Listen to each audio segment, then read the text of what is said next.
Now next is Valium, fourth is Valium.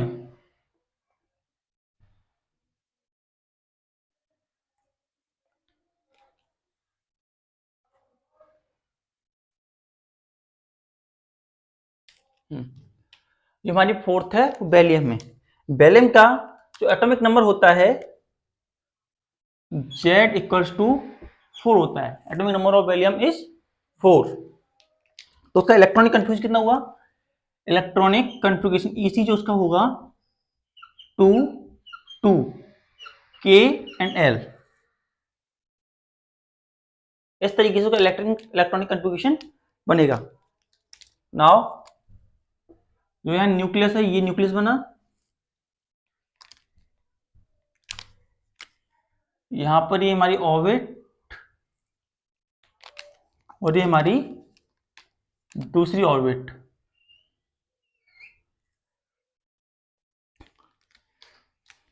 Now जो हमारी के सेल था उसमें 2 इलेक्ट्रॉन थे, मैक्सिमम इलेक्ट्रॉन 2 थे, 2 फिल कर दिए।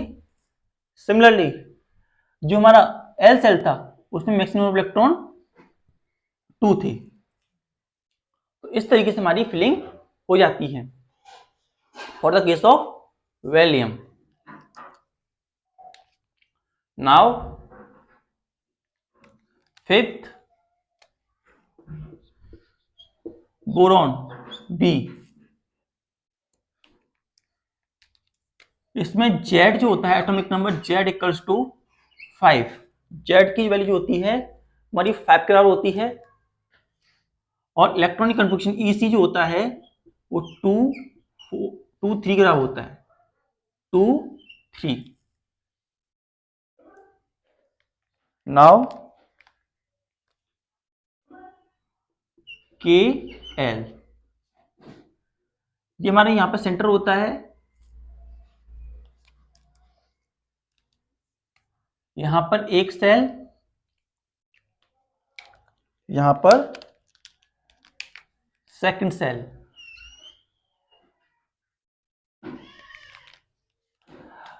नाउ बोर्न केस में फर्स्ट के सेल में 2 इलेक्ट्रॉन फिल हो जाते हैं। 2 इलेक्ट्रॉन फिल हो गए। 2 इलेक्ट्रॉन फिल होने के बाद में अब हमारे पास 3 इलेक्ट्रॉन बचते हैं। तो 3 इलेक्ट्रॉन हमारे हो गए यहां पर एल सेल के अंदर आ जाएंगे। 3 इलेक्ट्रॉन हमारे एल सेल के अंदर आ जाएंगे। 3 इलेक्ट्रॉन्स। इस तरीके से हमारा बोर्न का स्ट्रक्चर बन जाता है। सिक्स स्ट्रक्चर है हमारा carbon. Carbon for C। Carbon का एटॉमिक नंबर होता है Z के बराबर और Z इक्वल टू 6। जब इसका इलेक्ट्रॉनिक कन्फिग्रेशन करते हैं, EC निकालते हैं, इलेक्ट्रॉनिक कन्फिग्रेशन मतलब 2 4 मिलता है 2 4। नाउ तो इसका स्ट्रक्चर हम बनाते हैं। तो स्ट्रक्चर बनाने के लिए ये यहाँ पे न्यूक्लियस जिसमें 6 नंबर ऑफ प्रोटॉन्स होते हैं। नाउ सेल क्रिएट कर बनाते हैं इसका। ये हमारा के सेल और ये हमारा L cell. It is a K cell and it is a L cell. Now इसमें जो इलेक्ट्रॉन आएंगे वो 2 इलेक्ट्रॉन आएंगे, मैक्सिमम नंबर ऑफ इलेक्ट्रॉन 2 होंगे। और जो ये ऑर्बिट होगी इसमें मैक्सिमम इलेक्ट्रॉन 4 होंगे। इस तरीके के एंड एल, के एंड एल, इस तरीके से सेल हमारा बनता है। नेक्स्ट 7 होता है हमारा नाइट्रोजन। नाइट्रोजन का एटॉमिक नंबर होता है Z इक्वल टू 7। नाइट्रोजन का एटॉमिक नंबर 7 होता है। तो इलेक्ट्रॉनिक कन्फिग्रेशन बनेगा EC equals to 2,5 KL। 2,5 KL के बराबर हमारा atomic number structure electronic configuration बनेगा। और जब हम इसका स्ट्रक्चर निकालेंगे तो स्ट्रक्चर कैसे निकालेंगे, हम स्ट्रक्चर को देखते हैं ना। Let us see structure of it. तो स्ट्रक्चर के लिए हम यहां पर बनाएंगे एक स्मॉल यूनिट, एंड यहां पे हम बनाते हैं ऑर्बिट 1 और it is the second orbit we have. Now 2 electron है यहां पर, 2 इलेक्ट्रॉन्स यहां फिल कर दिए, और यहां पर 1 2 3 4 5 इलेक्ट्रॉन यहां हो गए इस तरीके से 2 और 5। तो ये इलेक्ट्रॉनिक कन्फिग्रेशन हो गया हमारा नाइट्रोजन के लिए। 8 होता है हमारा oxygen, 8 equals to oxygen, that is O, oxygen equal to O, ये हमारी ऑक्सीजन होती है। तो इसका atomic number Z equal to होता है 8, atomic number of oxygen is 8। तो इलेक्ट्रॉनिक कन्फिग्रेशन का क्या हो जाता है, इलेक्ट्रॉनिक कन्फिग्रेशन हमारी ऑक्सीजन का हो जाता है 2 6 K and L, 2 6 K and L बन जाता है। जब इस यहां पे सेल बना देते हैं, यहां पे इसकी ऑर्बिट एंड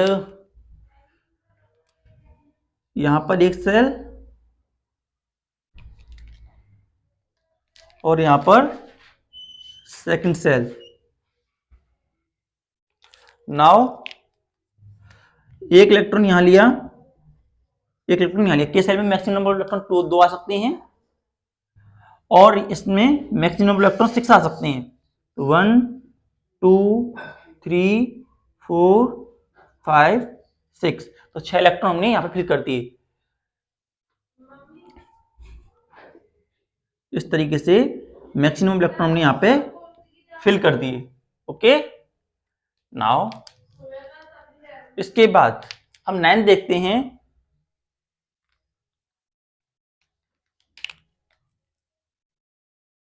9th होता है हमारा फ्लोरीन। 9th हमारा आता है fluorine.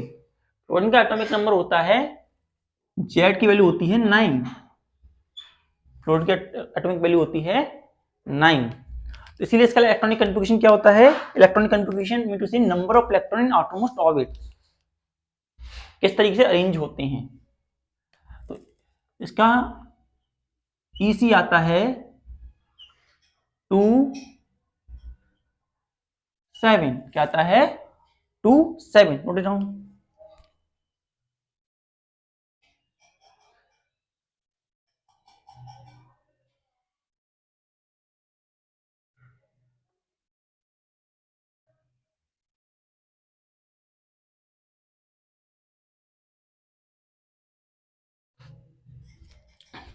2 7। Now drawing the structure, यहां पर ये पॉइंट